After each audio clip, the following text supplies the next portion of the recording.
On the subject of bigotry, I think it's important to try to establish a cause and possibly suggest a remedy rather than instance items of it. Northern Ireland Protestants are afraid of Roman Catholics. Fear is the essential cause of bigotry, and they're afraid that they'll be drawn into a union with the Republic.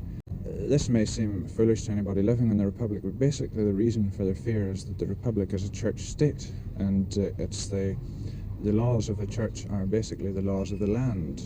For example, the hierarchy can sometimes exercise influence to overrule Parliament, as in the case of the mother and child scheme. Also, the laws of the church on, for example, birth control and divorce are essentially applied to everybody. As regards Northern Ireland Roman Catholics, I think they're very much less to blame for the situation that exists, because they're reacting to the situation in which they find themselves. They're reacting to their second-class status. Their leaders, on the other hand, I think are to blame. They're well aware, some of them, that it's easier for them if they keep the pot on the boil.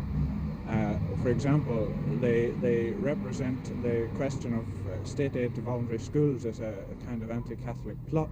Well, now, so far as I know, President Kennedy's line on that was much the same as that of the Northern Ireland government, and he wasn't an anti-Catholic.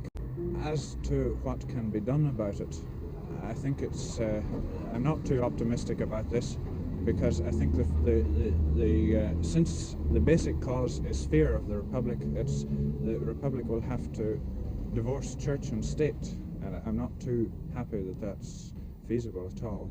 Well, I suppose you could describe my religion as agnostic, but again, religion plays such an important part in all our lives here that my background's Protestant. I would imagine a Protestant agnostic, if you like, is different from a Catholic agnostic.